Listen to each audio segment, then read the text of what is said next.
Good morning, everybody. Happy Mother's Day weekend. Using my hood to block a little bit of light here. It's not really that cold out. um, I wanted to talk just a little bit about yesterday, the day I had, and some lessons that I gained out of it, and that I know now that the rules apply to me too.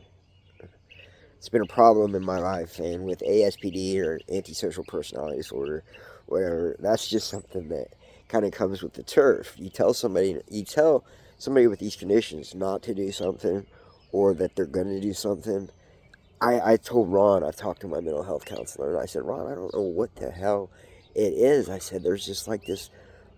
I don't even know how to describe it it's just this almost, I will say almost, because with awareness, and if you can gain awareness, you can get on top of a lot of these traits, these behaviors.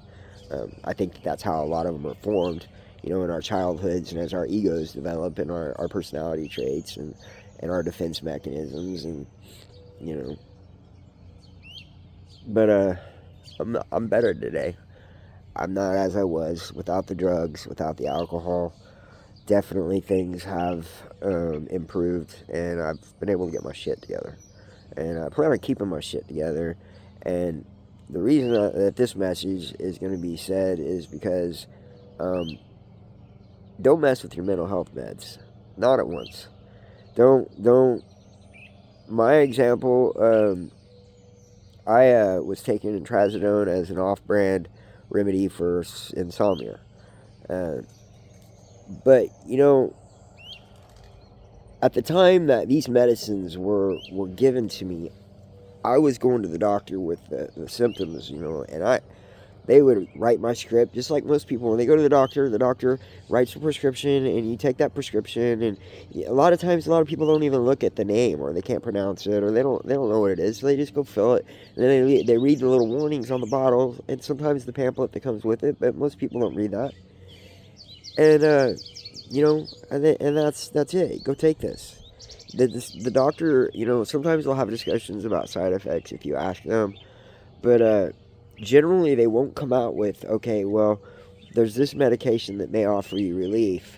But at the same time, if you're on it for long periods of time, it can lead to cognitive decline, or memory issues, or whatever that may be. And I don't want to be one that goes and trusts my doctor and takes a prescription, brings it home, and stays on it for 15 years.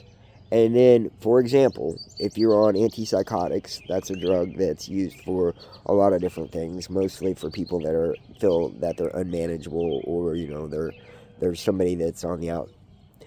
So some of these drugs, you can take them, and a couple years into taking them, you can start having what's called tardive dyskinesia. That's where you start having twitches, like, just mouth movements, and all this stuff. And the crazy part is you can stop taking these drugs, and it doesn't ever go away. So this is just one observable manifestation of these drug side effects that are pretty serious, that I think, we have to definitely make sure we're doing the right thing when we decide and choose to add one of these, you know, regiments into our life. So anyway, don't cut yourself off of them all at once just because you decide, I don't want to take these no more. Nate, that's how he always managed his medicines. That's how he managed his pain pills, Klonopin, all them drugs, and also with all the hard drugs, it was just cold turkey and done. Um, but these aren't that kind of medicine. It's best to do that. And I'm going to taper down. I'm going to talk to my doctor about what I want to do, and ask her the dosage recommendations that she has, um, for me to minimize the withdrawals, to minimize the effects that stopping this medication has on my mind. Um, so, and then that's obviously, a big thing, is so you don't just throw yourself, you know you let it happen slowly. Give yourself time to adjust, and not get the attitude, oh well, it doesn't matter, I can handle it, I can take it. Yeah, Well, even if you can, even if you can, I know from my example, if I have a bad day, I'll have a bad day, and so I can get really bad inside.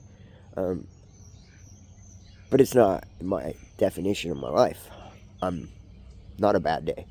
I wake up and try to have the best day that I'm able to have, and I try to be better than yesterday. But so tip today is don't stop taking your mental health medicine. Um, Make sure that you're down to a baseline that treats the symptoms that you're having, but at the same time, you can't expect to get rid of all the discomfort. If you have symptoms, um, our brain can be as resilient as we can in adapting. We have a lot more innate ability within us to deal with anxieties, depressions, stresses, physical pains, um, but we get babied and we want to make it all better, so we don't learn to adapt and deal with some of it, because learning to deal with some of it just breeds resilience, and you know then you can take more. um, you know just like a weightlifter, they lift and lift and lift, and their arms get sore and tired, but that extra lifting makes them stronger for it. It strengthens their muscle. So when we deal with these irritations or anxieties, and pain, and now I'm not saying that it doesn't sometimes need something, but I'm just saying by us doing that, we're strengthening ourselves to be able to tolerate more. And these drugs are just a band-aid in a lot of instances. And okay, I went on a little bit. I just wanted to let everybody know I was doing okay. And a little thing that I learned in this process here with trazodone. I do have an order of supplements coming. I'm going to talk about what help they gave me, and some of them were ones that were recommended by some of you guys on here. Um, yeah, I'm just going to try out some things and see where we go. And peace out. I love you all. I hope you all have a great day and have a happy Mother's Day weekend. Peace.